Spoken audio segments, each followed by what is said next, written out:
Jadi apabila orang faham konsep tu dari sudut pahala bulan puasa, sangat berlipat kali ganda. Nabi kata kalau setengah orang lah antara amalan dia bayar zakat bulan puasa. Ada zakat fitrah. Zakat fitrah, lepas tu zakat harta. Ada juga. Ada orang buat amalan bayar zakat bulan puasa nak dapat pahala 70 kali ganda banding orang. Nabi kata siapa dia buat ibadat wajib pada bulan puasa 70 kali ganda. 70 kali ganda. Kalau pahala zakat gini 70 kali ganda pula. Faham? Hak tu kalau hak wajib. Kalau hak sunat pula dapat pahala wajib pula. Kita buat sedekah sunat dapat pahala wajib. Kita semaya sunat, contohnya kita semaya subuh 2 rakaat. Bulan lain 2 rakaat lah pahala dia nak. Betul. Pahala dia adalah 27 ke tapi atas nama 2 rakaat kan.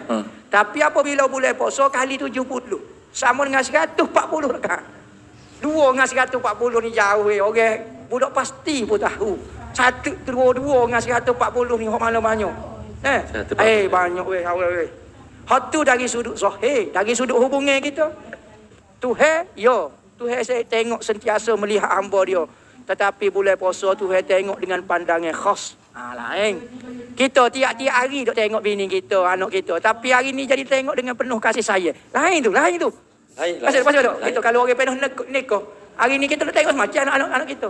Tapi hari ni jadi mari tasawuf ke mana. Jadi kita tengok. Supa ke tak? Tak supa. Tak supa. Maka katanya Allah Ta'ala, bulan puasa ni aku tengok lain kot hamba aku. Lain. Lain. Maka kalau muat juru, hari lain kalau muat juru aku tengok juga. Ya boleh pahala. Tapi bulan ni aku tengok lain sikit. Kita jumpa gini lah, kita jumpa. Tengok lain sikit.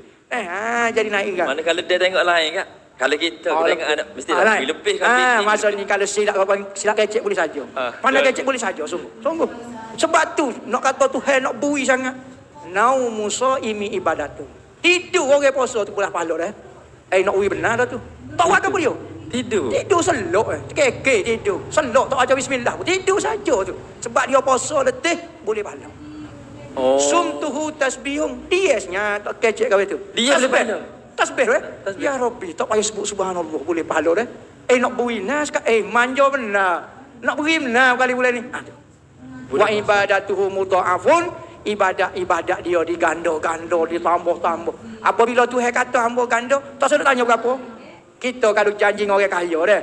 Kalau dengan orang sesak janji kita tak percaya lah mana. Betul. Tapi kawan ni nampak kaya dia kata mau nak UPT banyak ke demo. Orang kaya kata banyak. Faham dah. Kalau orang sesak banyak mungkin 400 mungkin.